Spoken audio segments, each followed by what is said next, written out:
Yeah.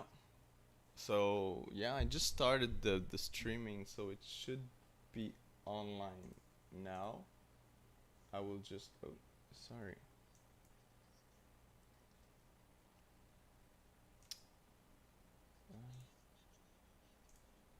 Oh, yeah. Okay. All right. It's all right. No, no, not to new. No. Not for the last 7 courses or so.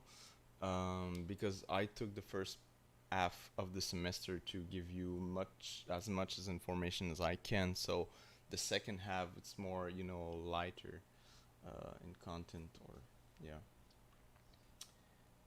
So it should be. Hang on. No, this is not one. Yeah. Okay.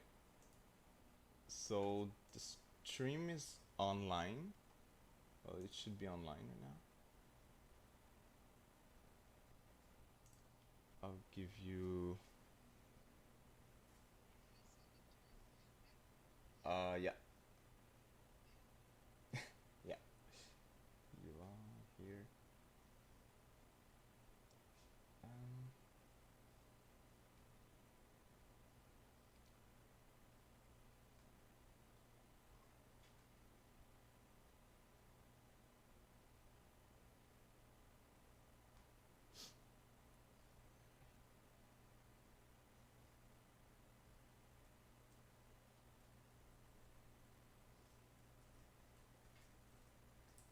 Play this with all videos and live streaming URL.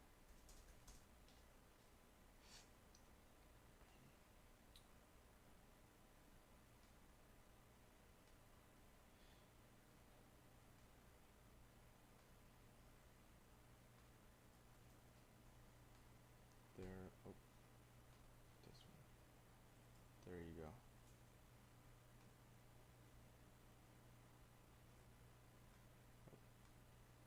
No.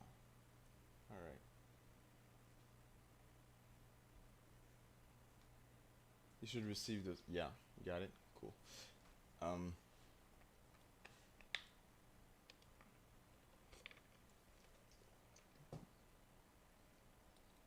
Yeah, I had to. Yeah, you can. Yeah, you can click on Play Hall or under the thumbnail. There is a View All Videos in that playlist thing that you can click on, so you can watch.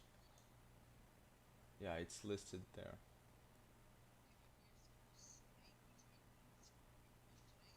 The second, this is the second link I sent you in email. I just sent in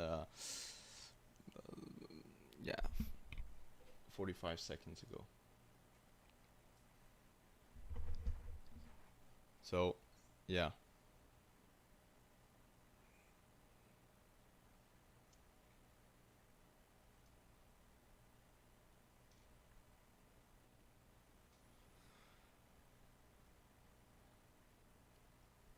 So today's class is going to be about flipped classroom, as they call in the literature.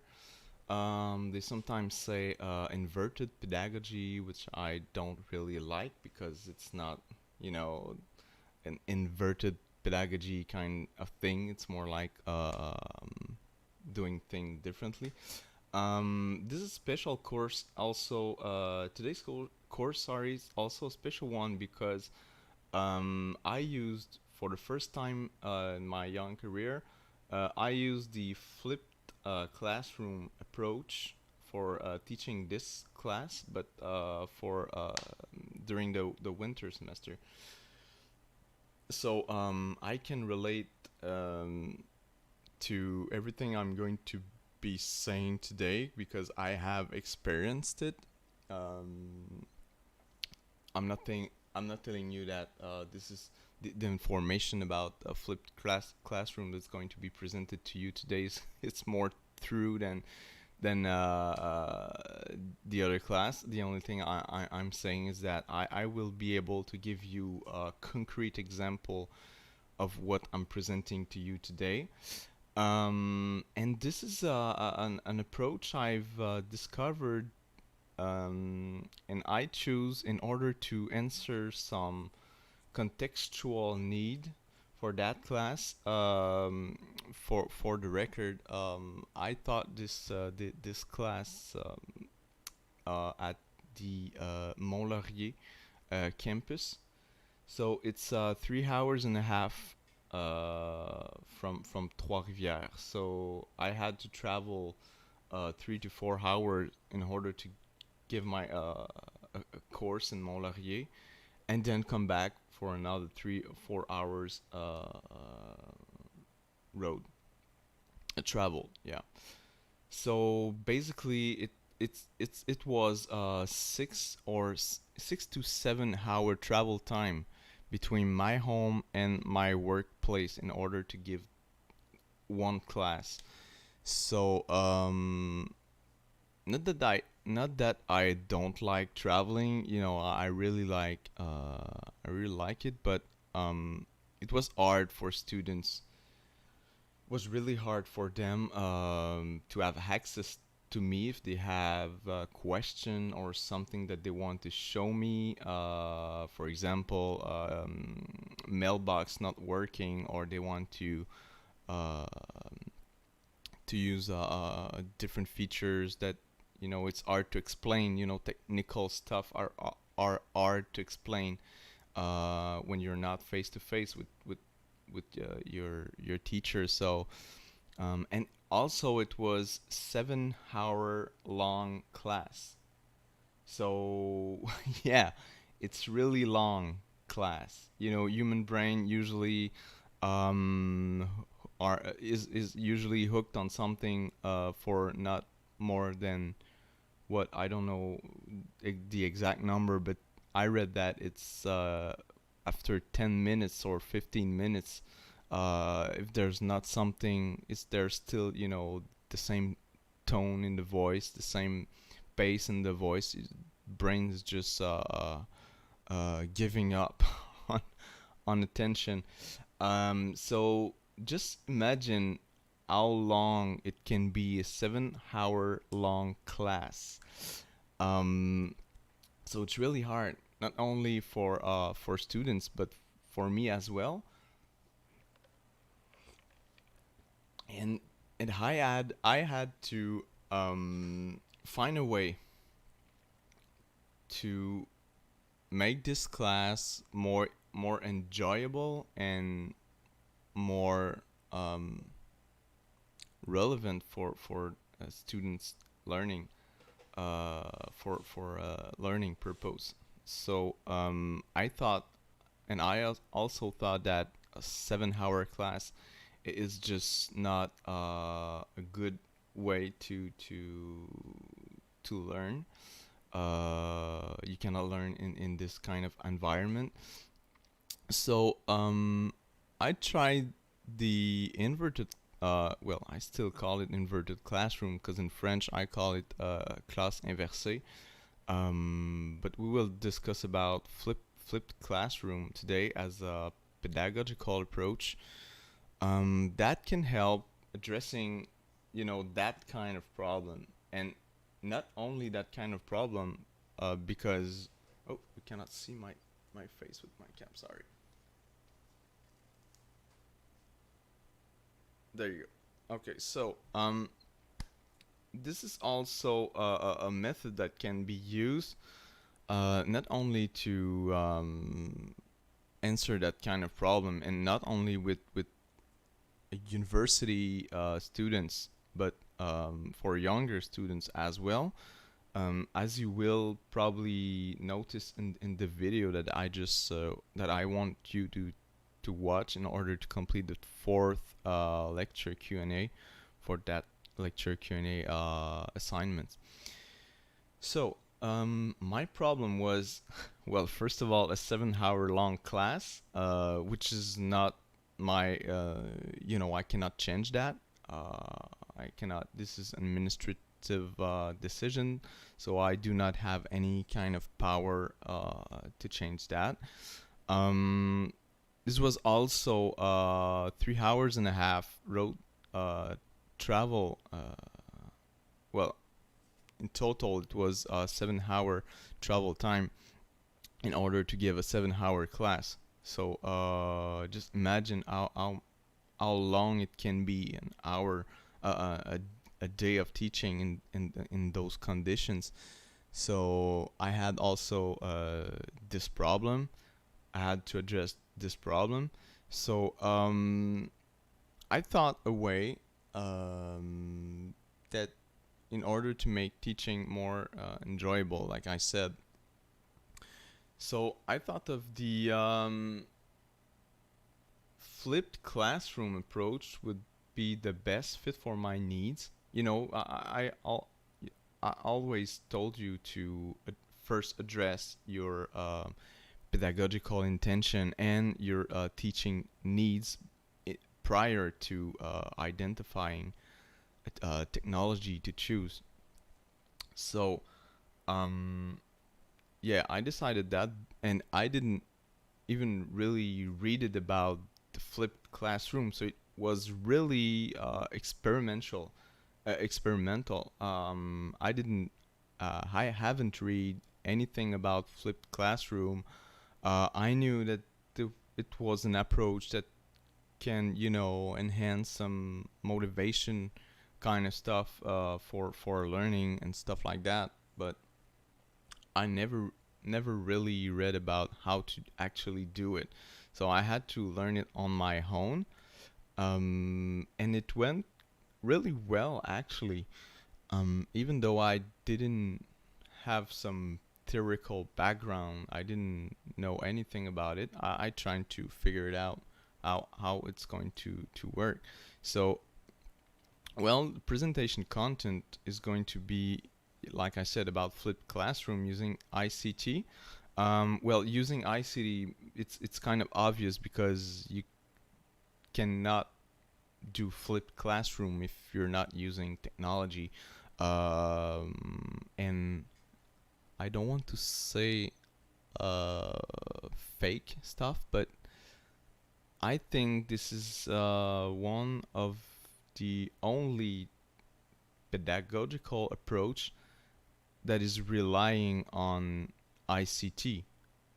In other words, if there was no ICT, there will be no flipped classroom approach. It wouldn't exist today. So, well, first we're going to address what flipped classroom is. Um, then discuss about some theoretical foundation, effect of the flipped classroom on students and on teachers as well, and what planning a flipped classroom looks like. And I will talk, of course, about my personal experience with that kind of approach, which was actually a lot of time consuming, you know. And literature authors that I have read in order to prepare that class also mentioned the fact that also pointed out the fact that the first experiences of flipped classroom, the first year that you introduce a flipped classroom, is actually humongous time consuming. It's just to give you an example, it was 20, I think it was 20 hours of work for 3 hours class. So you can do the math. It's not worth it all at all when you first look at it. But after then, when you collect um, the students' feedback about how they perceive and how they live their experience of the flipped classroom, it's actually worth it. So yeah, we're going through this for today's class. Today's class PowerPoint presentation is 30 slides long, so it won't be 3 hour long. Don't worry about that. Um, Once again, I'm still reminding you, if you do have question, please don't hesitate to ask them, either in the Zoom meeting chat, or simply by interrupting me when I'm speaking. So,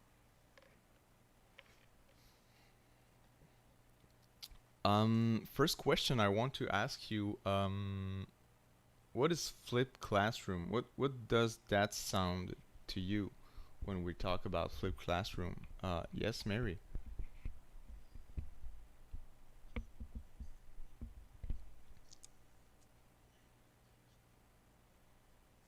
Okay.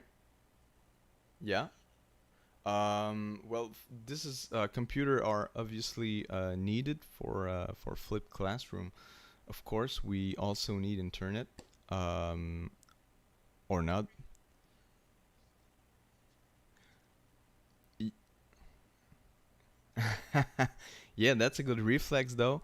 But yeah, this is a method, teaching method in order to, yeah, engage students more and more in their learning.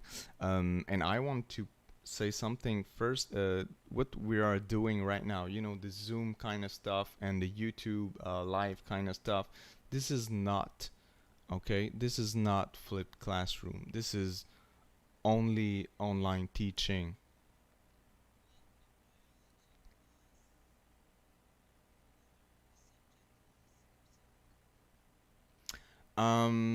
This is not subject specific approach. This approach can be used for, uh, well, not all, but most of the subject that we might teach in school. Um, but well, when you first look at flipped classroom, what flipped mean? I mean, I know exactly, I know what it mean, the word flip, but what in a classroom context this would mean to the.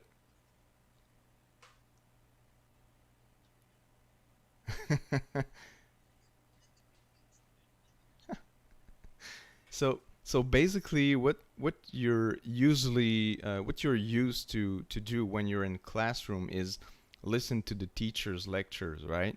So, and when you go home, the thing that you're used to do is do some homework, put in practical, use that knowledge that you've learned in school in order to complete exercises, in order to complete activities, or to complete your assignments, etc., etc. So basically, flipped classroom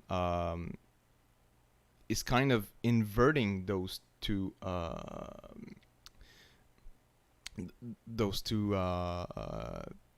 yeah, those two tasks that teachers and students have to do.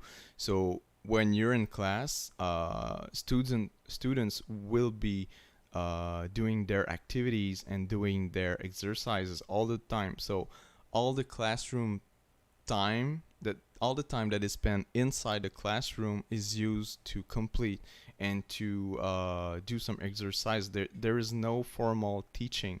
There's no lecture during class. There's Those lectures are done, are homework to students. S-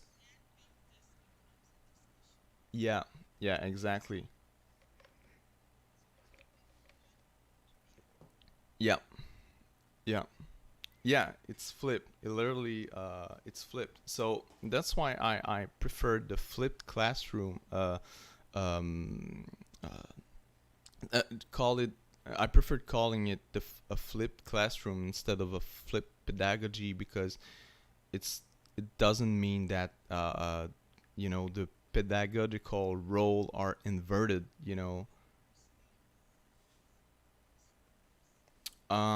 Actually, university is less flipped classroom. Yeah, because in educational courses, like you have, this is Um, okay, okay.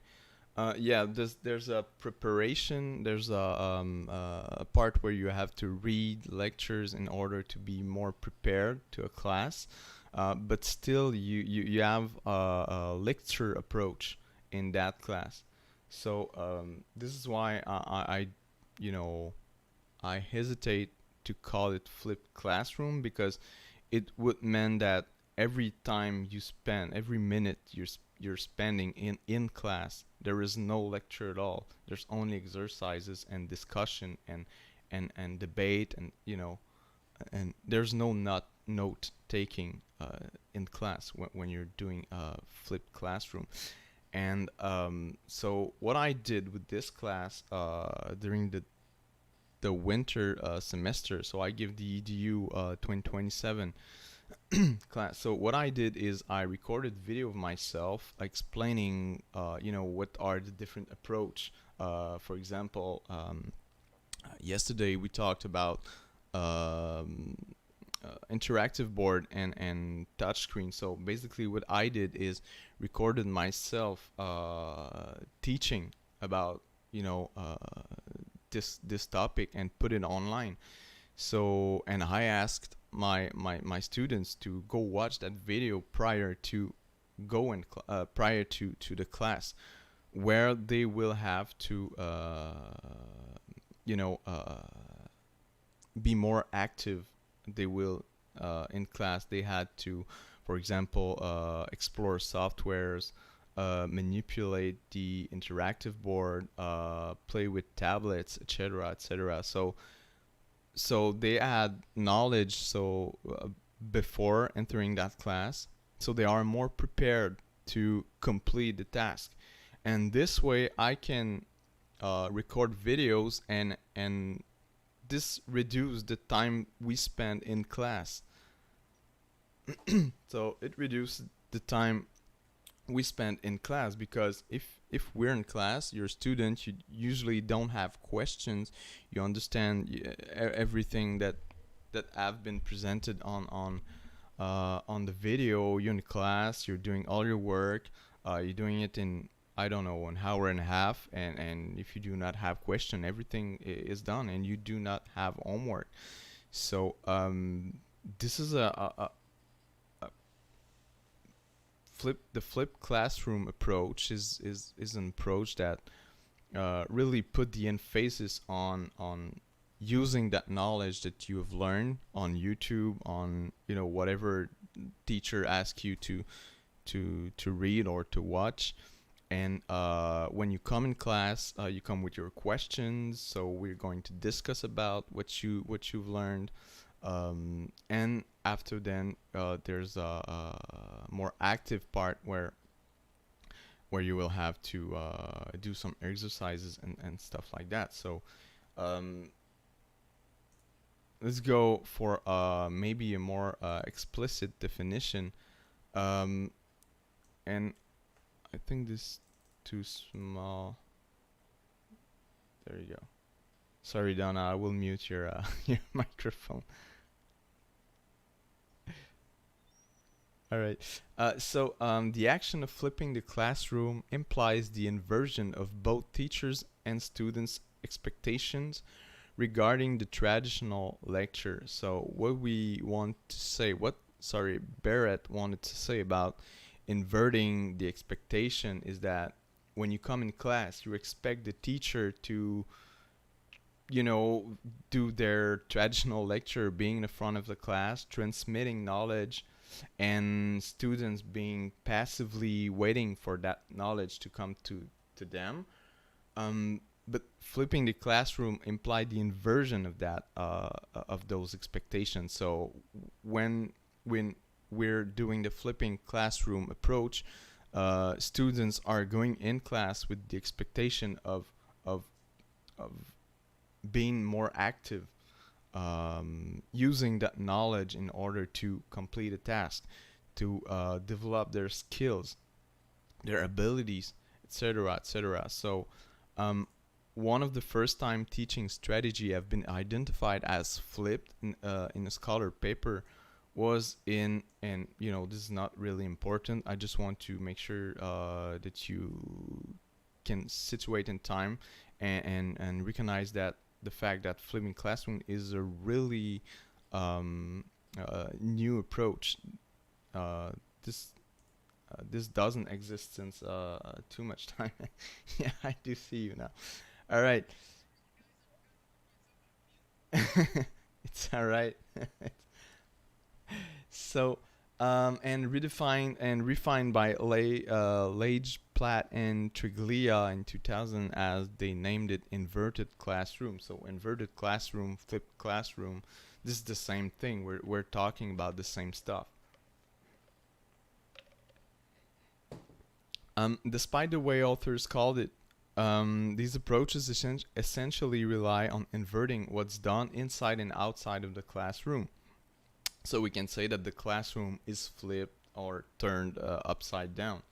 No, we're not gluing chairs and desks on the roof, but you get the image of doing the opposite of what we usually do.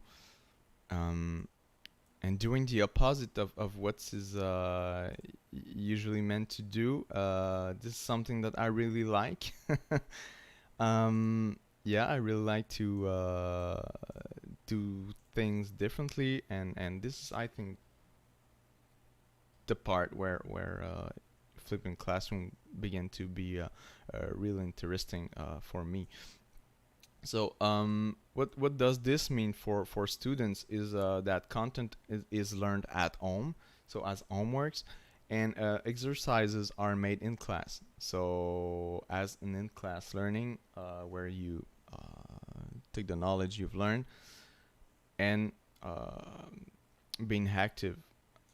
For the teachers, this means lectures are recorded and made available on the internet, and in-class time is used to assist students in their work. And yes, at first, bigger workload. So, like I said, the beginning of today's class, for a 3 hours class. So it was 7 hours long, but with the dinner and all pauses and question interaction, this is like preparing a 3 to 4 hour content stuff. So for that amount of time, I had to, you know, it, I I prepared a 4 hour content class in about 20 or 22 hours with all the video filming, the recording, the editing videos. There's also a part where you have uh, to make your videos more enjoyable to watch, not only yourself reading the PowerPoint presentation, because it's not because it's on video that makes the lecture, the traditional lecture, more enjoyable, simply by recording it and putting it on YouTube. So yeah, basically this is at first a bigger workload, sorry. The main idea behind flipping the classroom is to find the most effective way to take advantage of every minute spent with the student in class in order to answer individual need. So you will be faced with and are most of the time are most of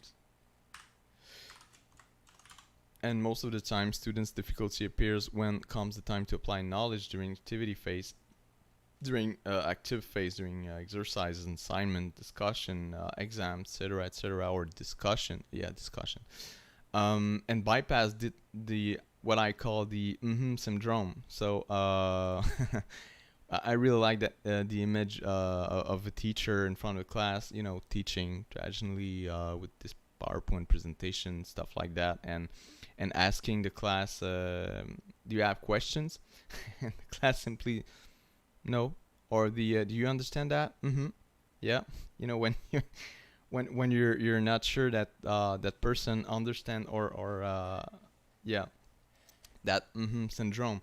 So it's really harder to hide the fact that you don't know something when you're invited to do the exercises or discuss about a topic.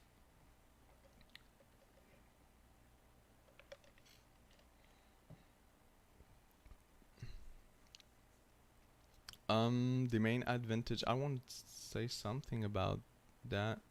Uh, Individual needs. Yeah, because in class you will have students with particular need. There will be multiple um, uh, disabilities that you will have to answer with during class, and this is really hard um, to address each individual needs when you spend maybe 50, 60, or 75% of your time in class speaking about the class content and giving information to the students. So yeah, it gives more time in class in order to answer the individual needs, and this is what I observed when I first experienced the inverted classroom, the flipped classroom, and the time I spent with each students in order to answer each of their needs. um, I couldn't, I wouldn't have much time if I traditionally, if I didn't use the flipped classroom kind of approach. Um, Also, the flipped classroom approach can take many forms, as there's no unique way to put the strategy in place. But the most common form consists into filming a lesson before the class by recording the teacher's voice over a screencast of the class presentation, for example, and ask the student to watch it as homework. Multiple ICT must be used in order to make the video as much reliable as a face-to-face teaching. Because like you can relate to, there's this kind of human touch that we're losing when we're virtually learning, when I am virtually teaching. Um, and there's also you know the, we also have to take in consideration that a video cannot be as long as a class, because in class you have some intervention, some students interventions, some questions that are asked by the teacher, and discussion between the students and the teacher, and this is not only um, have an effect on the students' understanding. This also slow down the pace of the teaching, because when there's no interaction, I can speak for 2 or 3 hours long. There's no problem with that, but it will be a much harder task for a student to really get hooked on what I'm saying, and on the video, if I'm 1 hour or 2 hour teaching nonstop when without some sort of interaction. So, and this is another reason why I said that this class, the experience of this class right now is not it's not flipped classroom, because there will be no such thing as 3 hour long videos and in flipped classroom. Yeah, I'm sorry about that though. Then So yeah, multiple ICD must be used. If I take my example, I use right now, as you can probably see, I have my flip. So I do have my computer to record, my camera right there in order to record, my microphone for a better audio quality, So a bigger PC for video editing, a personal PC for casual teaching stuff, doing some lectures, etc., etc. You also need a multiple software, video editing software, screencast software, sorry, voice editing software. So there's a lot of preparation. There's a lot of of ICT that we have to use in order to make those video as much interactive and as much pleasant to watch as we can. So yeah, then the teacher during in-class period questioned the students about their understanding of what have been learned at home.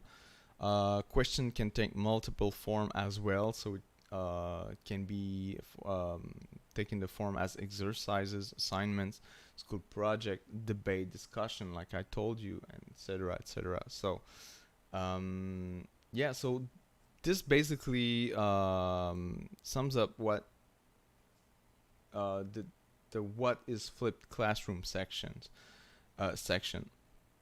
Oh no, there's another slide. Sorry about that. Andrew and all stressed out the fact that many learning difficulties students may encounter during class come from passive role they play during traditional lecture-based class. So this way teacher cannot actively take uh, uh, watch all their students and identify difficulties for each of them if he's concentrated at speaking in front of the class. So and by inverting homework and in-time class content, students are more active in their role and consequently in their learning. I'll just open up that window. I think they're done with working outside. Yeah. All right. Whew, finally. So what I mean by passive learning is when the learner is passively waiting for the knowledge to come to him or her, and most of the time from the teacher speaking in front of the class. So basically, what I'm doing right now is exactly what passive learning is. I'm sorry I didn't had enough time to prepare a kind of approach that better promote the interaction, that promote a more active learning. And by active learning, what I mean is when the learner is actively constructing him or her knowledge, and most of the time from the social interaction with peers and with the teacher. So in traditional lectures, students become active the moment the teacher stops speaking and the students start working. I hope this makes the flipped classroom approach a little bit clearer for you. Do you have any questions about what is flipped classroom, or you do understand, uh, the main principle behind that flipped classroom?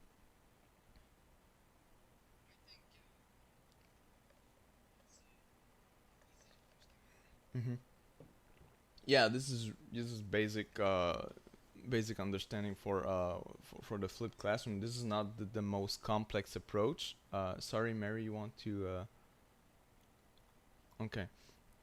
So this is not the most complex teaching approach to understand, but this is one of the most complex, from my point of view, approach to really put in place, because it demands technical knowledge from the teacher.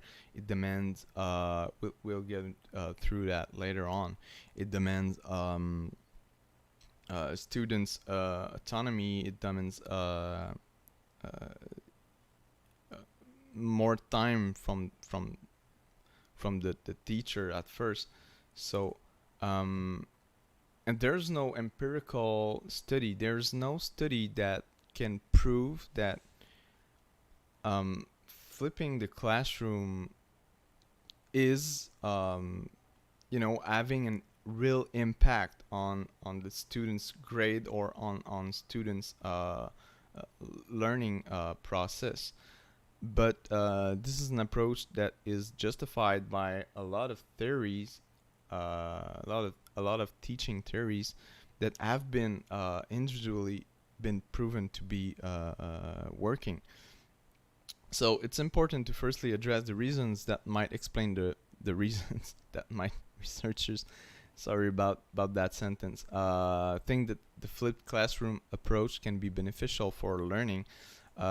Because, well, first, traditional lecture-based pedagogy has been proven ineffective and severely criticized by many, and this is why we have changed curriculum during the early years of 2000.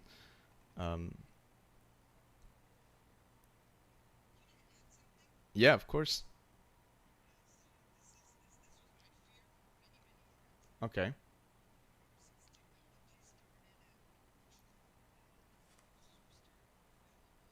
Uh huh. Yeah. Mm-hmm. Mm-hmm.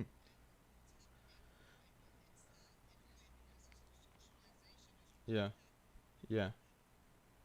Yeah, and this is why I wanted to make sure that you understand that this, you know, the experience that we are having right now, the teaching experience that we are having by online teaching right now, this is not okay. This is not flipped classroom because there's a fundamental part in the flipping classroom approach, that is the interaction between student.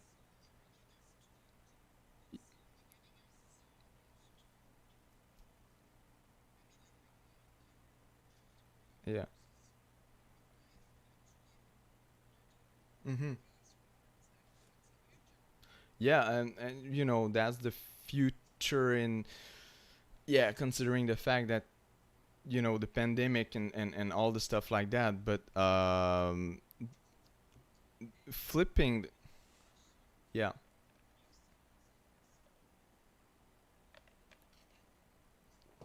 Yeah. Mm-hmm.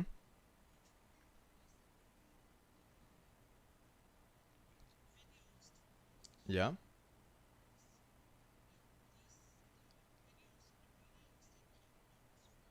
Mm-hmm. Yeah.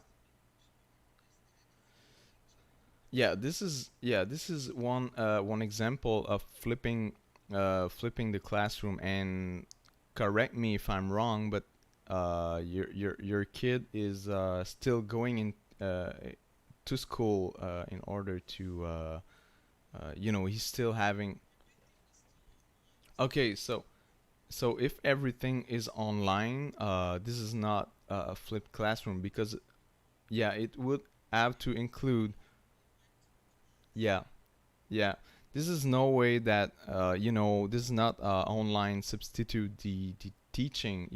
It's not the flipping the classroom doesn't mean that internet and online teaching will substitute the actual. It's about doing the learning from the lecture at home, the passive part when there's no interaction that can be generated by that are home. And prior to that, students will be going in class with all what they have learned at home and with their questions. So they will be questioning the teacher about what they've learned. Yeah, yeah.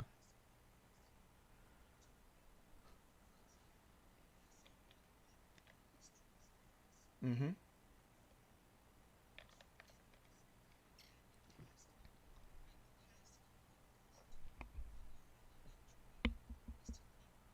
Yeah. Okay. Yeah, it's kind of part of it, but that online discussion with the teacher, in a flipped classroom approach would have taken place in physically, yeah, physically taking place inside a classroom.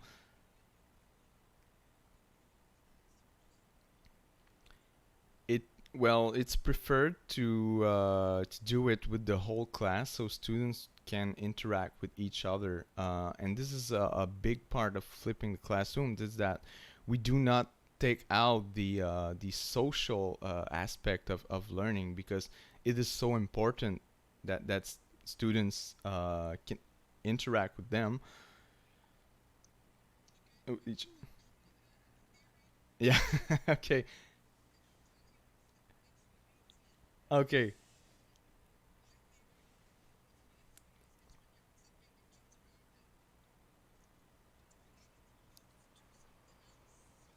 Yeah. Yeah. Yeah, exactly. And remember, and I wrote the flipping the expectations. Yeah. The inversion of both teachers and student expectation regarding the traditional lecture. So they don't go in class with with the idea that we're going to listen to teacher for 60 or 75 minutes long.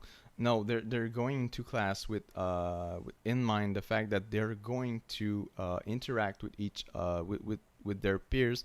They're going to ask questions about what they have learned. They're going to make some exercises in order to make sure that they really understand what they learned at home.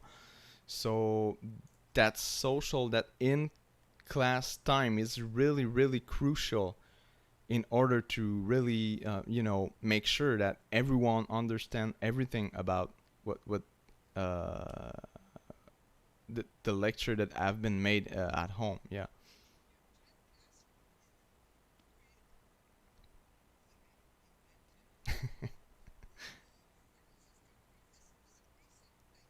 Yeah, this is a recent thing. Like I said, I think it's come from Baker's work in 2000, and redefined by Leitchblatt and Triglia in 2000 as well. But Baker's work was the first one to actually use the flipped classroom approach as a theory for a thesis, a doctorate thesis. So yeah, this is what I've read so far. So I'm not sure about if he is really the first one. But this is something, like you said. Of course, this is new. This is something that I've not been. And in some paper, I've read that. I think I just have it right there. Yeah, it says that the flipped classroom approach is under evaluated, under theorized, and under researched in general. And this is I've been written in 2016, 2015. Sorry. Yeah, exactly, exactly. They're not sure about the effects of flipped classroom, but I've tried it anyway. I've tried it anyway because I had a teaching issue, which was, well, first of all, the distance between my home and my workplace, which make difficult for me to meet student in order to answer their question about assignments and stuff like that. And also the fact that the classes were 7 hours long, which is way too much for for a class, obviously. So in order to reduce that in-class time, I decided to take out the theoretical, the traditional lecture part from the in-class time, and present it online. So students will have to watch those video, and the time they spend at home watching that video, it's the time that they are not spending in class at 35 degrees in class for passively waiting for me to teach them stuff. So yeah, this is why I decided to go with that kind of pedagogy, that kind of approach, and it actually worked really well in the context that I was at that moment. So yeah, it's not. It's since 2000 that it was first mentioned in a scientific work, and still in 2015 it still written that it's under theorized and under researched. Um, yeah, but the flipped classroom approach still have some solid theoretical foundation, where you can see and say that yeah, it might work. It might work. There's no universal approach. There's no unique way of teaching. There's no unique way of learning as well. So there's no a unique answer about is it working or not. But I can tell that for my case, it actually worked. I had positive feedback of students telling me that it really helped to have more time in class to exchange, to ask question, and the class well, in general, enjoyed it. uh, yeah. So it was really hard at first when the pandemic struck. It was at you know the, on March 13, I guess it was a Friday 13, if I'm good memory if my memory is good. But it was first hard because we went from a flipped classroom approach to a traditional lecture approach right away.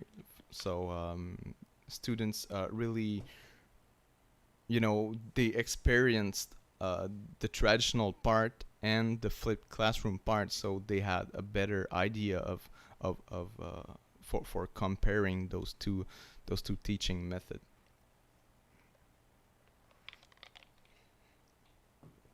Um, so yeah, traditional lecture based pedagogy has been proven ineffective and severely criticized by many, at least when it comes to skills and second order thinking. By second order thinking, I mean that being critical about a question, about an issue, and reflect upon those kind of issues. For example, the more a class length, the less the students' attentions will be. I don't have to convince you on that. And the self-paced learning might be better for students with learning disabilities, and not only those students, but for students in general. Self-paced learning, well, you cannot argue that if you can pause, if you're in class and you can, like in the movie Click, I think, with Adam Sandler, like if you can pause life in order to better understand what the teacher is saying in front of class, well, um, I'm speaking for myself. I would do it right away, without hesitation. So with video of a lecture, it can be done. So this part is self-paced learning, and it might be better for students with learning disabilities, and than an in-class lecture where student can pause the teacher's speech. So it's easier also to identify students' weaknesses when they are actively learning. And this is even more true if we are online and I'm not. My teaching is a lot based on students' facial expression. So I can easily identify a student not understanding what I'm saying by only looking at their eyes and eyebrows. So well, online teaching is really, it's way more difficult to identify those. And when you have 30 plus student in your classroom, you don't have, well, you don't have time to, or at least you don't have that same fine eye in order to recognize those weaknesses, then it will be, for example, for a class where students are, actively using their knowledge in order to complete exercises.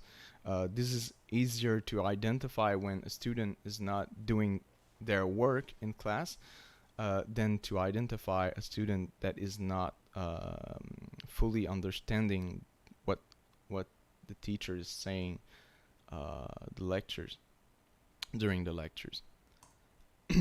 uh, there's good theoretical reasons to say flipped classroom can be effective on learning.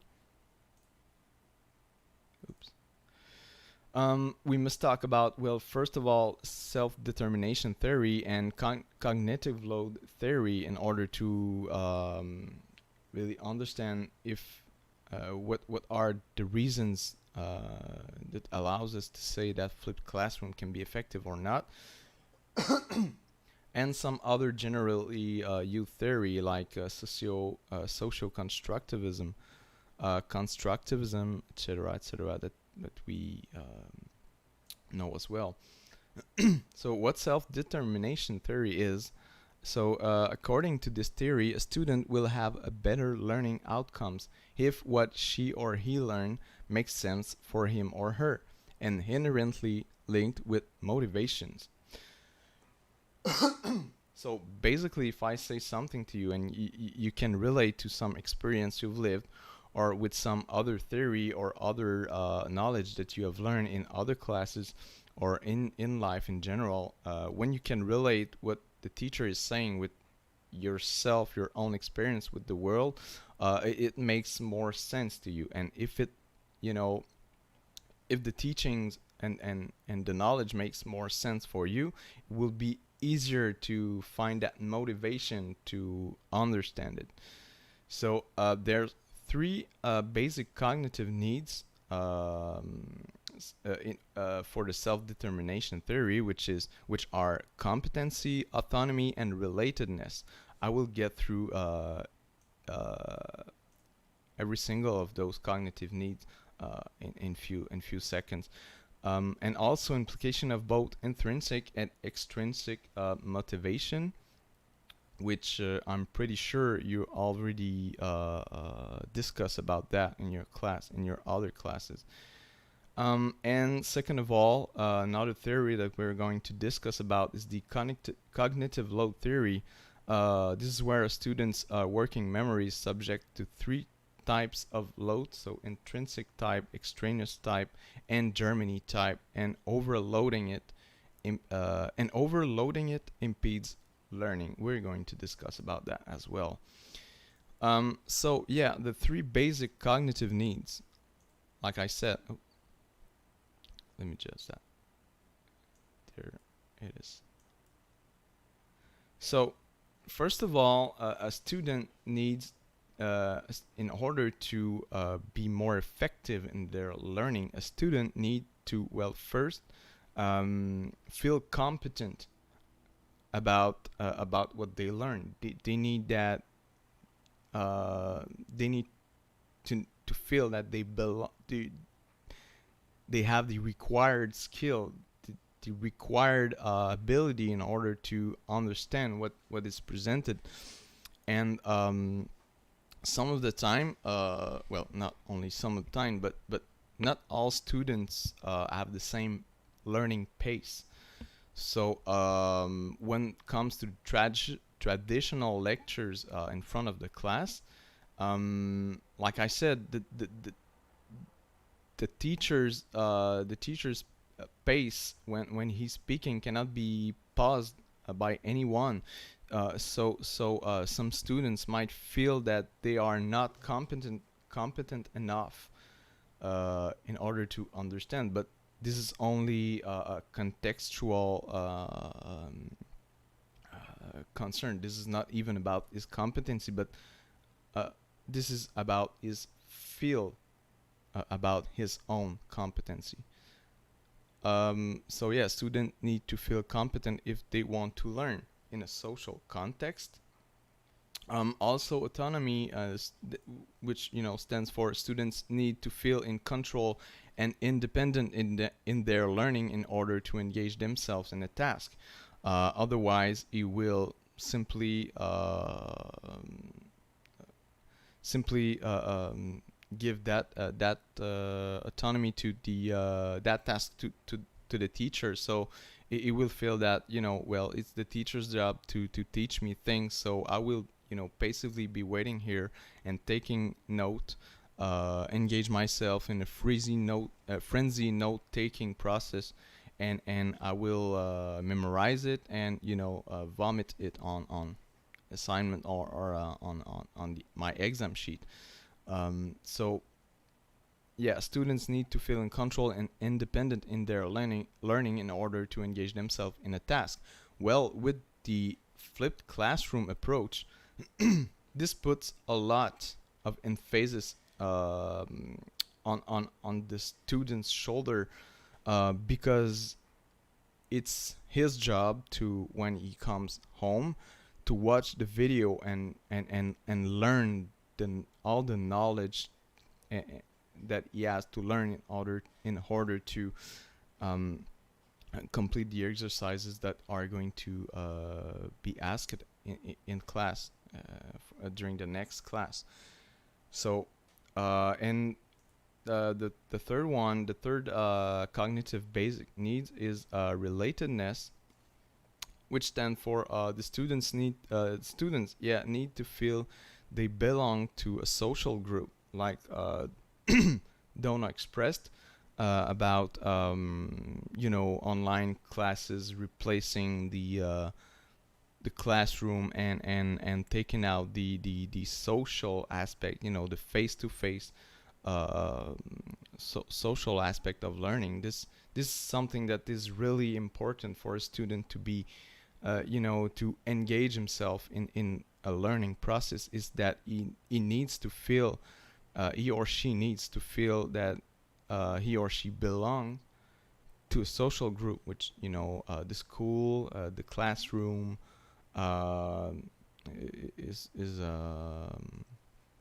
friend, so etc., etc. So by actively taking part, and with the flipped classroom, actually it it gives all the in-class time for that kind of social interaction. So you will have more time to discuss and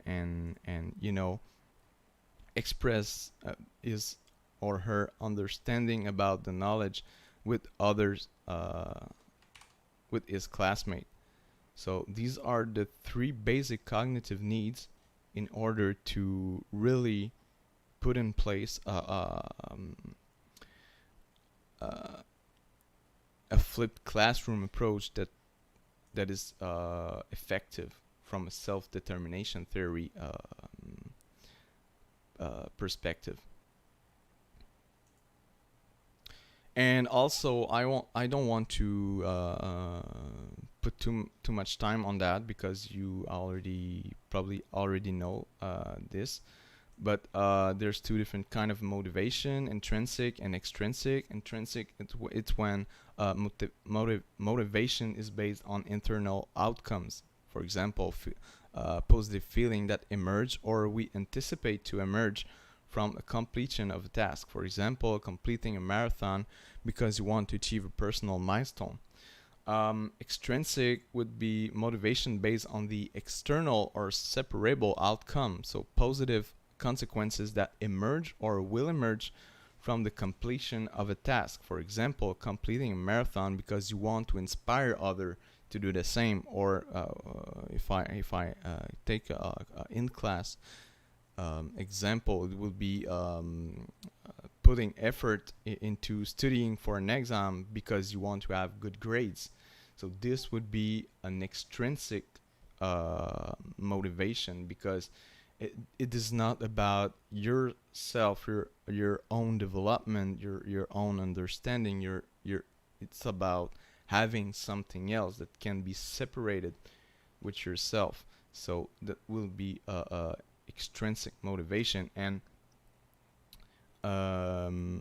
And yeah, flipped classroom. I think I give. Yeah, I will give more example about that. But its intrinsic motivation, from a self-determination theory point of view, intrinsic motivation is enhanced by social contexts that promote feeling of competency during a task. So when students feel competent about achieving something, they will be more they will tend to be developing more intrinsic motivation in order to complete a task, because they feel competent about doing a task.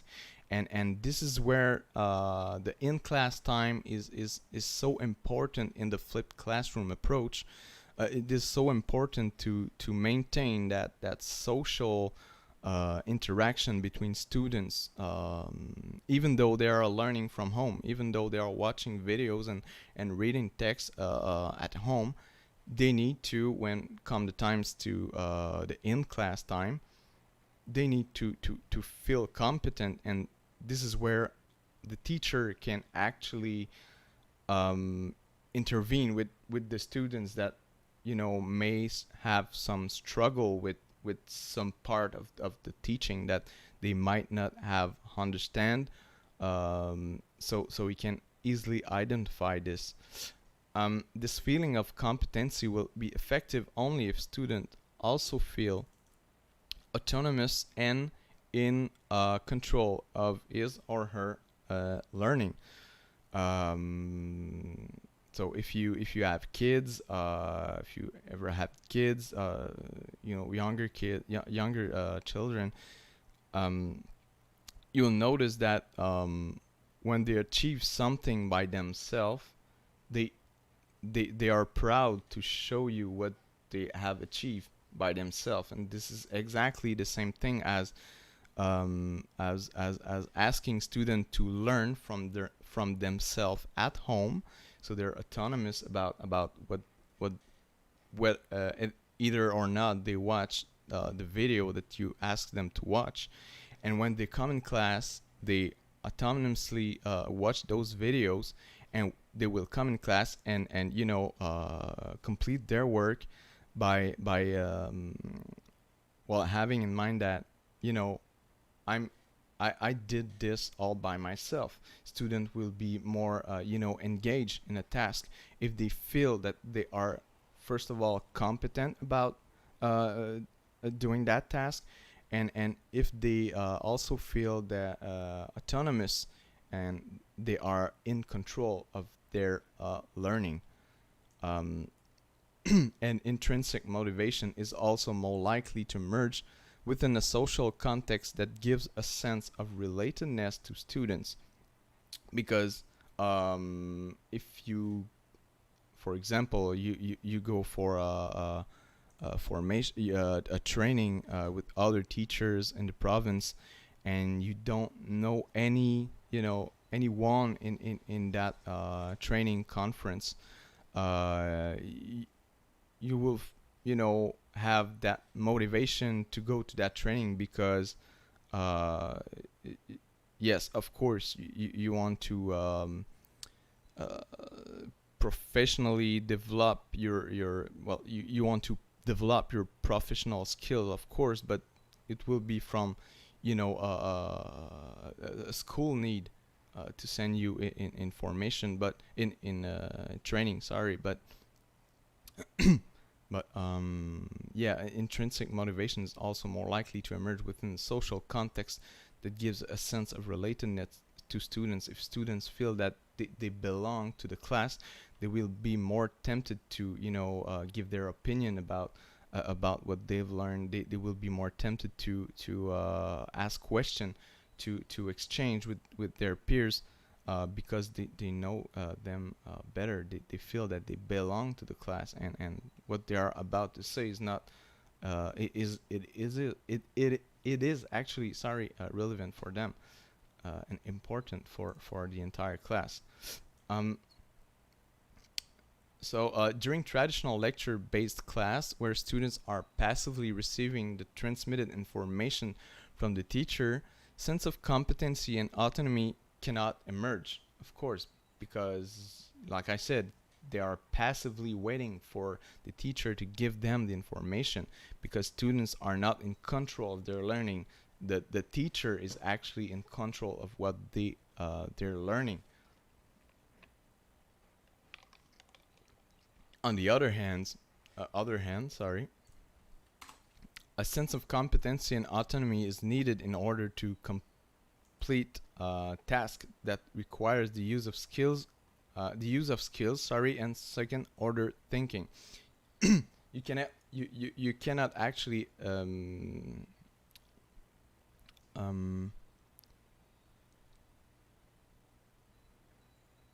you you cannot expect your students to be thinking by themselves if the only thing you do is teaching stuff without asking without questioning their prior knowledge, without questioning their understanding, without without confronting what the first thing about their about the knowledge. You you have to have that exchange. You need to create that cognitive disorder um, in order to make sure that second order thinking skills like critical thinking, reflective thought about themselves, their own practices. So yeah, a sense of competence and autonomy is needed in order to complete tasks that requires the use of skills and second order thinking. Because you cannot ask someone to think by himself if he has never been encouraged to think by himself or herself. And so flipped classroom approach tend to use the in-class time to engage students in their learning, making them feel competent and autonomous. It also promote social interaction in order to complete a task. So if the teachers facilitates those social interact, of course, but the in class time is basically used for that. Intrinsic motivation is also more likely to appear if students find the activities novel, engaging, and if they provide an aesthetic value. This is some general stuff about intrinsic motivation.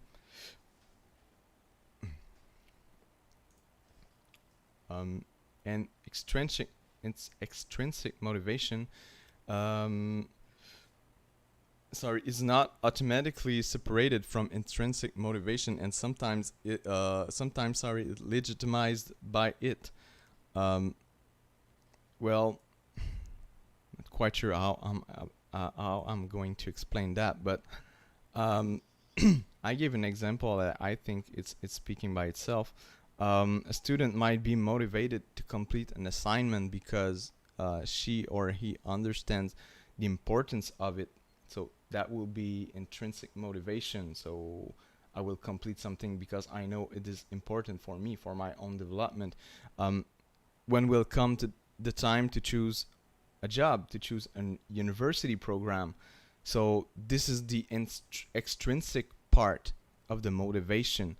So yeah, I do as a student, I do understand the importance of a task, but I know that this task is important in order to be accepted in a university program. So that intrinsic motivation then will be extrinsic motivation. But that doesn't mean that this is bad motivation. So we must see extrinsic motivation for students as influenced by the instrumentality of the assignment rather than only the cause of intrinsic motivation. And what I mean by that is that during flipped classroom, the part that will be the most relevant for students, because they understand that they have to watch, those video that the teachers created and put it online as the replacement for the traditional lecture. They do understand that these lectures are important, but they do understand that these lectures are also important in order to complete the task that will be asked during the in class time. And if you want to fully engage student during the in-time class, then you will have to make sure that the tasks that you are asking them, um, can be used in order to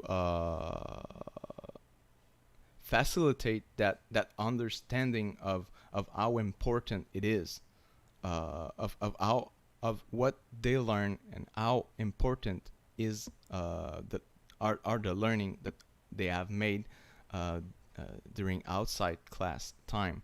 So this is really, really important, and there is no, like I said, universal method to make you know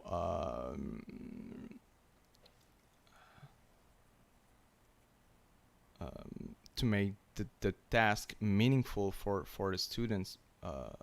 So yeah, it is then critical to have in mind to have this in mind when elaborating in-class work, when thinking about what the in-class work you're going to give. That is to make sure students see the intrinsic and extrinsic importance of that work. Sorry. There you go.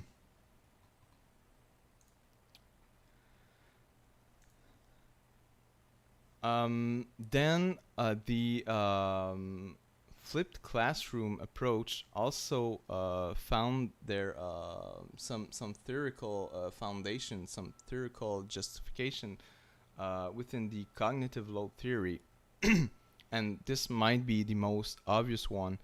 Well, first of all, cognitive load theory means that a student's working memory is subject to three types of load, and overloading that overloading that cognitive load, if I can say, actually impedes the learning. So there are three different type of learning. Some of them we do have control upon them, but some of the other we don't. For example, the intrinsic cognitive load of a task, it's actually unchangeable, because that load is part of the core of knowledge. For example, and these authors gave a pretty good example of what intrinsic cognitive load is.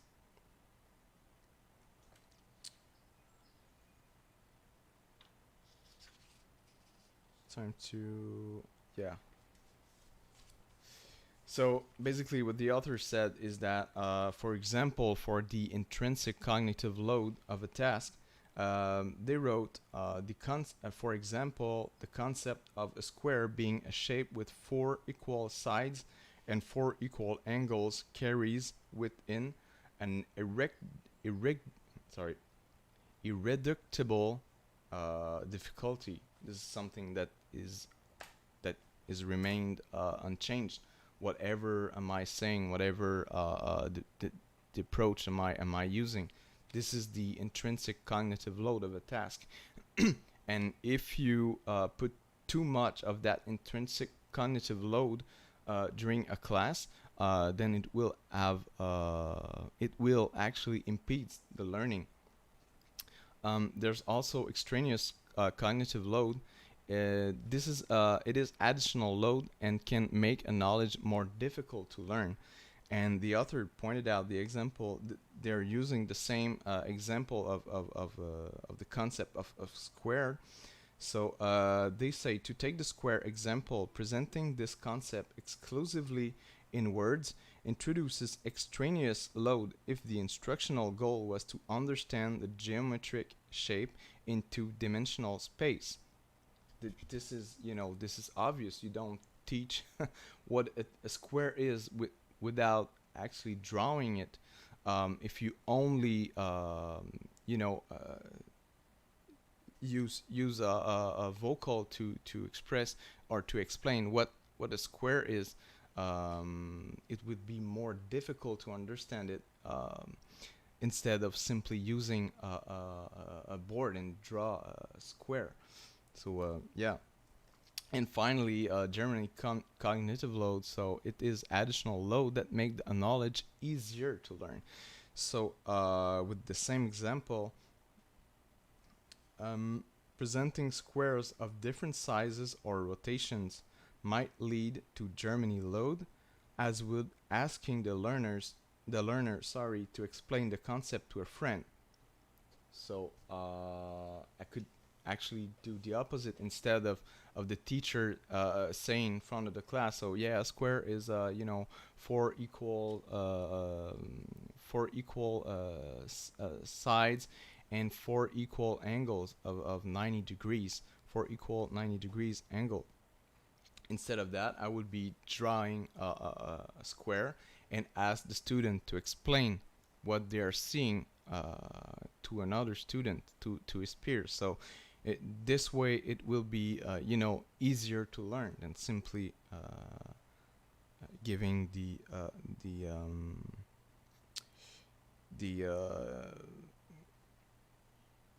explaining what the square is exclusively in words. So yeah.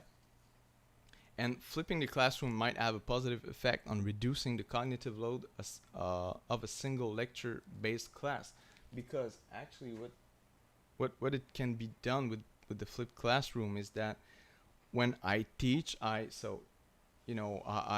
take in consideration the intrinsic cognitive load of the knowledge that I'm presenting in my videos. But when come the time in class, students will be able to exchange what they have learned in order, to create that kind of a Germany cognitive load. So it would be easier to understand. It would be easier to figure it out what the teacher was actually saying by yeah. Because cognitive load is highly influenced by the pace of teaching, flipping the classroom allows a better management of that cognitive load, because you can play, pause the video, etc., etc.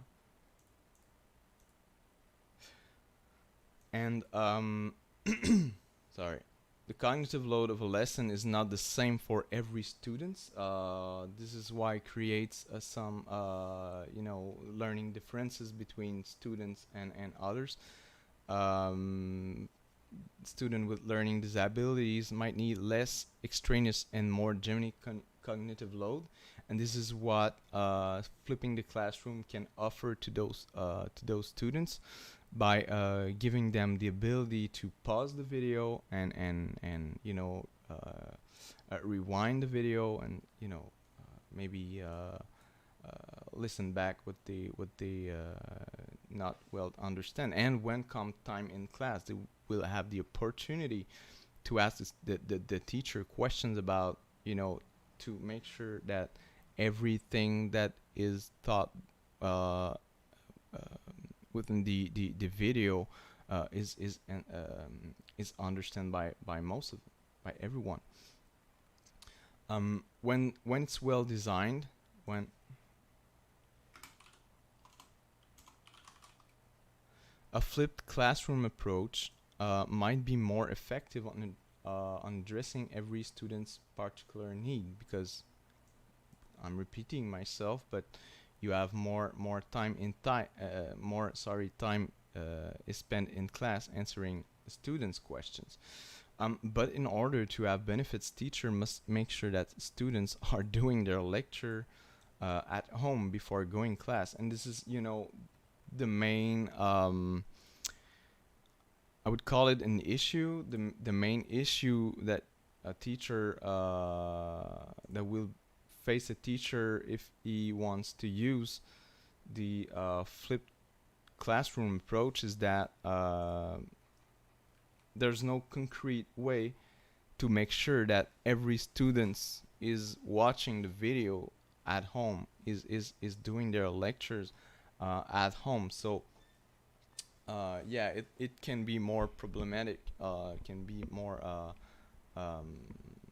yeah, if students are not doing their lecture, and there's no really way, there's not really ways to make, to be sure if they are doing their lectures. Um, oops.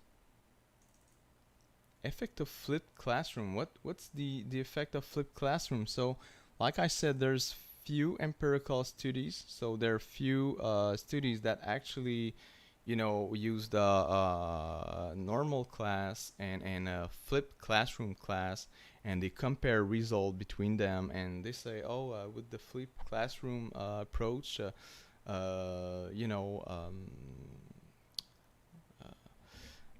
grades are higher, or second order thinking are more profound, or more is more developed within the students intervention or something like that. So there's few empirical studies to show the actual impact or flipped classroom approach, and this is why it's really hard to tell if it, you know, really works.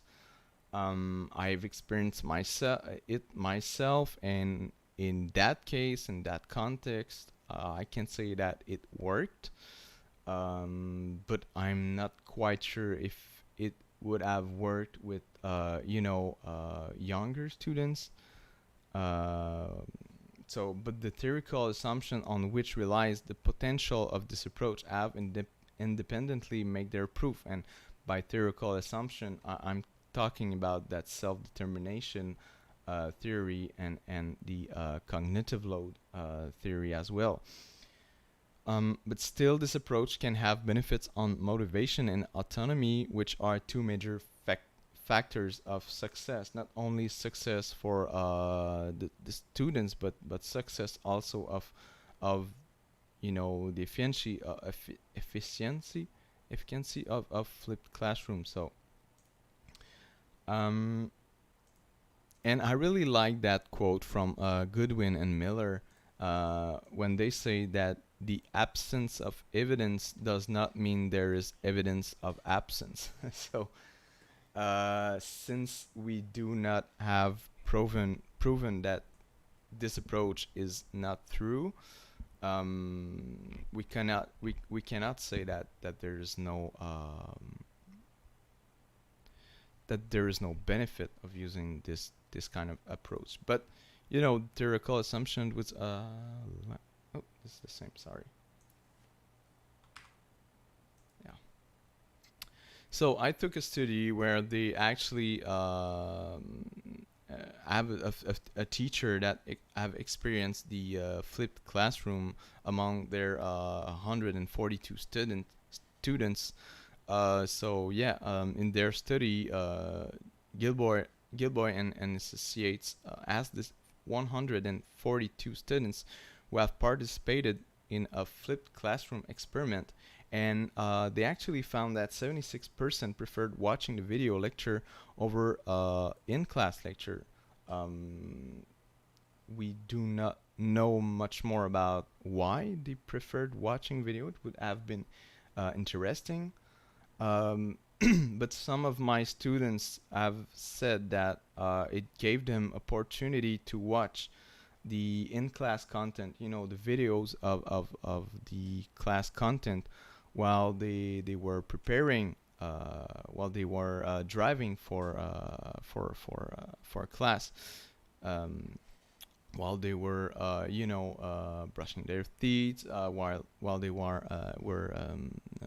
eating breakfast, etc., etc. So yeah, 76% of them prefer watching videos lecture.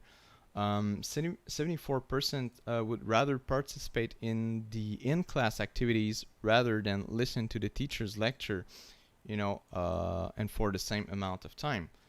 62% of them thought they learned more effectively, and this doesn't mean that they actually learned more effectively by viewing the online recorded lecture rather than listen to the teacher's lecture. Okay, rather to listen to the teacher's lecture. 56% thought they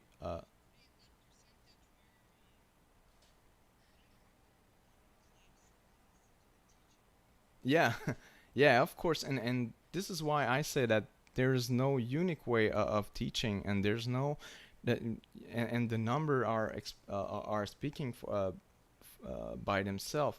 I mean, if 62% of the students thought they've learned more effectively by viewing the online recorded lecture, that means that the other 38% rather thought that they would learn more effectively by listening to the teacher's lecture. So yeah, of course. Yeah, yeah, and you will see that in the video that I want you to watch for the fourth lecture for the lecture Q&A assignment.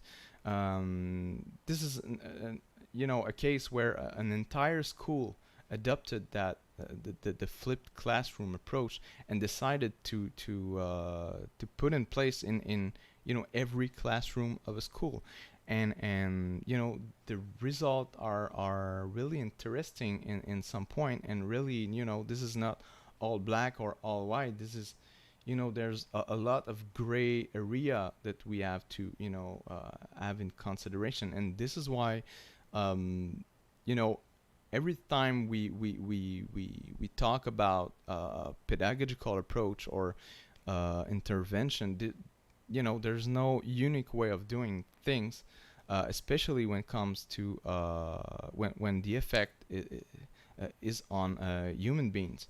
Human beings are not robots. They are not molecule that will act always the same way. There's a lot of particularities, like you mentioned, Donna. Is, for example, the age maturity of the class, or maybe the flipped classroom approach will promote the autonomy of students um, by obligate them to watch the video at home and learn by themselves. But yeah, this is a case to case decision. Yeah. Yeah.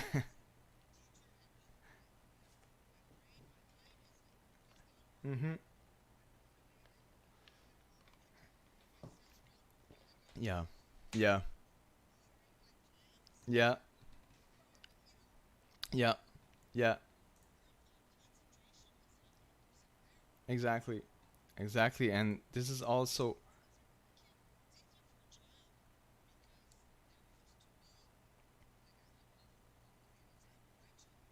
Mhm. Yeah.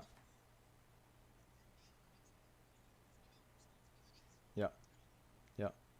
So once you have more responsibility at home, for example, you have children, you have everyday home kind of stuff to do. Yes, of course. The home part, listening to the videos of lectures might not be the best suited for your situation, and this is why the in class time is so important, because even though you've not even though you have not memorized or understand 100% of what it have been said on the video lecture part, when you come in class, this is the moment where you can address those kind of question, or when comes the time of when the students will be discussing with each others. This is the time where you can actually have a better understanding of what you've learned previously at home. So that in time, that in class time, sorry, it's so important and cannot be substituted by any means. So yeah, yeah, exactly. It's essential for learning process period. Yeah. 60. So yes, 56%. So a little bit more than half. Half of the students thought they learned how to use the material more effectively using the flipped classroom approach, which, 44% was didn't think that they learned how to use the material more effectively. But and this is interesting because 70% felt connected to the teacher during the virtual online part, which was not, in real time. Virtual online part, it was not in real time. But still, 70% of them felt connected. Unfortunately, we don't know why. We don't know how it what does make them feel more connected. Maybe by adding visual aspect of this, the teacher speaking when he's giving his online lessons, or maybe adding example, or maybe I don't know. So this is like, the part where we don't know really much about what and how it's done. So still on a qualitative perspective, not quite sure if that's a word that exists. But when come the not only the how much or how many part, but the why part, as I should say, students like the ability to work at their own pace, and I'm not, this is not something that is surprising, of course. But yeah, students were also able to apply what they've learned in general. I don't have percentage, but they also pointed out that not having access to the teacher when watching lectures at home was a downside of this approach. So yeah, no approaches are perfect. There's no universal way of teaching as well. And what they pointed out, and this is something I also, well, right now I can feel, of course. And from a teacher point of view, this is also concerning not to have, um, this the certainty to of the students watching lecture at home. For example, this is something that concerned me a lot. That students were maybe not watching video. There's no way that I can ensure the fact that if students are or not watching the videos at home. So this might be concerning for students not having access to the teacher while they are watching lecture at home, and this is something that can be also a concern for a teacher as well. And teachers and students from Du Bois and al. Study raised several things to be aware of in order to make flipped classroom successful. So they pointed out the upfront time to digitalize lecture, like I tell you about. This is a big time consuming part of the flipped classroom approach, because you don't own you're not you don't only want to you not only want to record your voice over PowerPoint presentation. That would be boring, as what. But this takes time if you want to personalize that those videos, if you want add some humor part to it, if you want to add more visual effect. So it takes a lot of time and a lot of knowledge about the technical technologies. So the upfront time to prepare appropriate learning in class activities as well, because you don't prepare the same activity when you're traditionally doing lectures in front of the class, because these activities you prepare in a flipped classroom approach will be more discussion based, or more that promote well, at least that will promote social interactions between students. Sorry. Another interesting part was make sure to obtain students buy-in the first day of class. And this is part of didactical contract. When you have a job to do and students have their job to do, but make sure that students buy in that kind of approach, because this is not the way they are used to be taught, and this is something that I had to argue myself the first day of class. But the main argument was by doing the flipped classroom, you won't have to be sitting in that class for the entire 7.5 hour length. So that was the main argument that I think that convinced them to to make them buy the flipped classroom approach. They need to understand the what, the why, and the how it's done of this approach. Don't prepare online lectures that are too long. They usually recommend 10 to 15 minutes videos, so it will keep the students engaged in those videos, attentive to those videos. Use alternative forms of lecture, like I said, video, audio recording, film, whatever.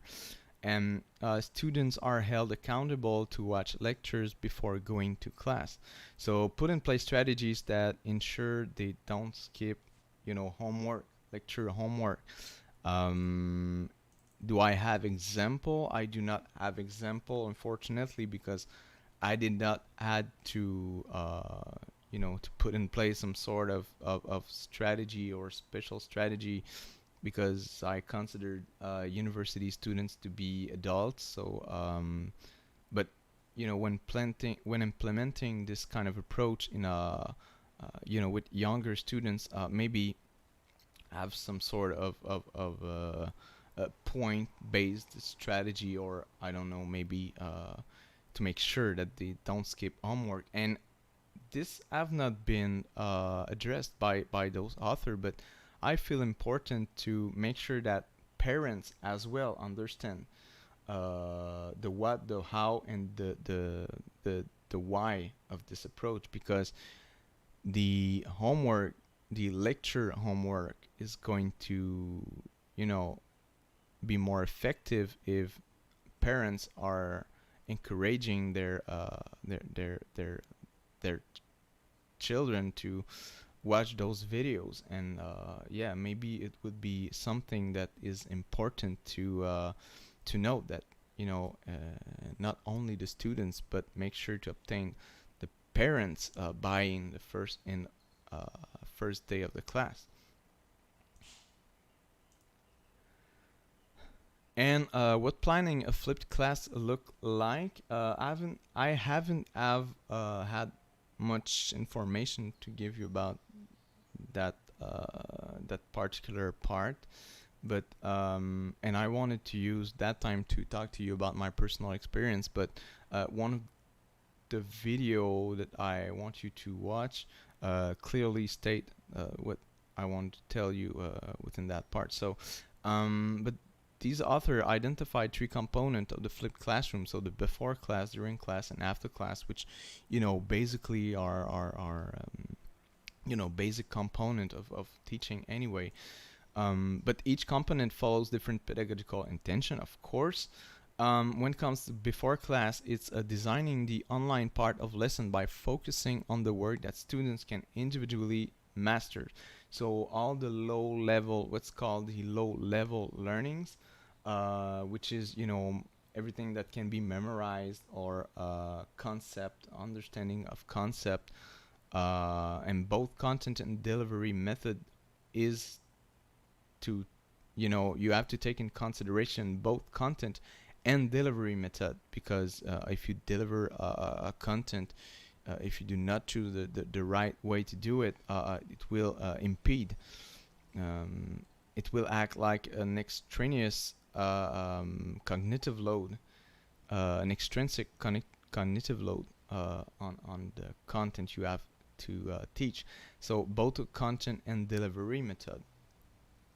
And also during class, designing the in-class part of lesson by focusing on strategies that encourage students to apply knowledge acquired before class. And I will add to this, encourage students to apply knowledge acquired before class and exchange in class about that knowledge. So make sure to give as much opportunities as possible to students to exchange and talked about what they've learned.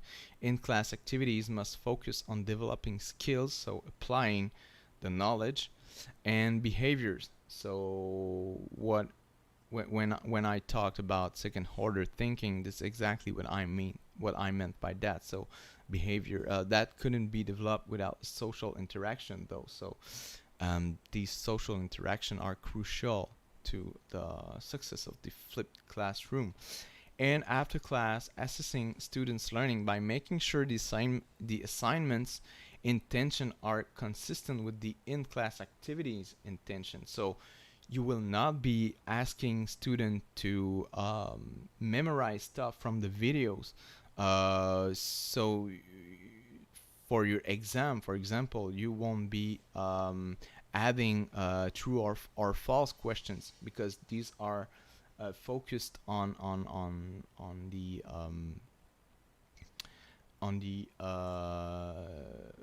low level learning, and this is not on what you want to focus. This is not on what you want to assess students learning, because it has to be the same kind of learning than what they do in class, when they do what they do when they have access to the teacher.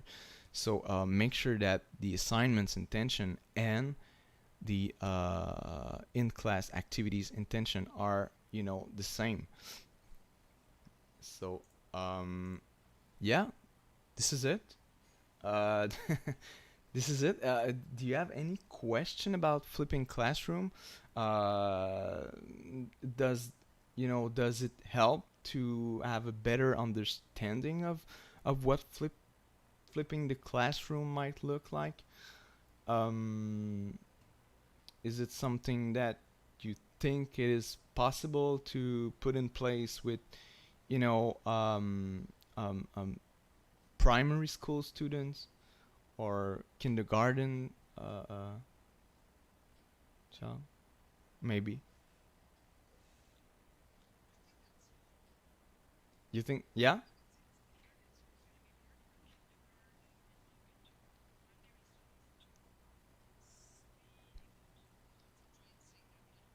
Uh-huh.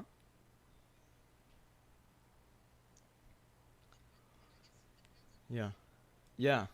Well, you pointed out a good point. So it depends on how long the lectures are, and the knowledge and the learnings are not the same for a young, for example, kindergarten age student. The learnings are not the same. So might be a shorter videos, that's more basic, that's more less loaded, less cognitively loaded with content, and more like presentation and trying to give a visual representation of the low level learning, and more time put in class in order to make sure that everyone's understanding everything. But yeah, of course, this is something that might be more difficult to put in place for younger students. But once again, the research cannot tell us if it is more difficult or not, because there's not much empirical studies to yeah.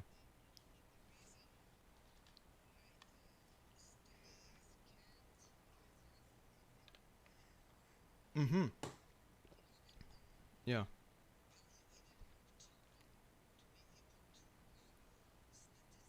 Yeah.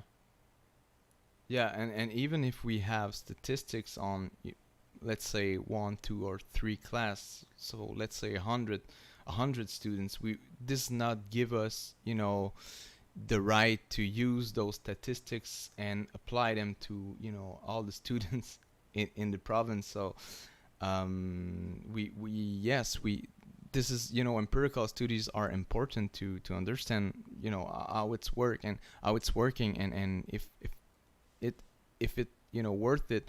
But on an other and this is really, like you said, this is this is this is a pedagogical method that you use in order to answer your own classroom's need, and not because it has proven effective or ineffective. And this is something that our government in general don't always understand, is that there's no unique way of teaching. There's no better, well, there's worst way of teaching, but there's not best way of teaching. So, and even though we have numbers on that, it cannot be relevant as, really, when you're in class and you analyze your students' needs and your own needs on teaching. So yeah.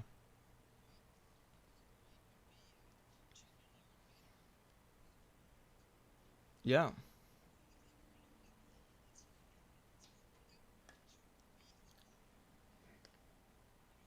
Mm-hmm. Yeah. Yeah. Yeah, exactly. And this is something that I've been pointed out by students that I've participated in a flipped classroom experiment, which was the inability to have access to the teacher when they are watching. And I'm pretty sure that they have expressed they also have expressed the fact that they had not access to their peer while watching those videos online. So yeah, of course, this is another example of, everything's not white and everything's not black. There's a lot of gray area that, only can be understood by taking consideration, your in class context. So I hope it gives you a better idea on what flipping the classroom looks like, and what flipping the classroom might have an effect on. And this is funny because I received an email from the university educational department on a training concerning flipping the classroom being the, you know prioritized teaching strategy in order to teach in that pandemic context. So they offered us to have training on that. So that was funny because I received that email yesterday and I'm giving that class today. So yeah, this is something that always in mind of of teachers, and this is something that yeah, it will, like you said at the beginning of the class, that will be more and more considered, even though we're depending on that on the context that we lived in. So for the fourth lecture, I'm going to stop the streaming right now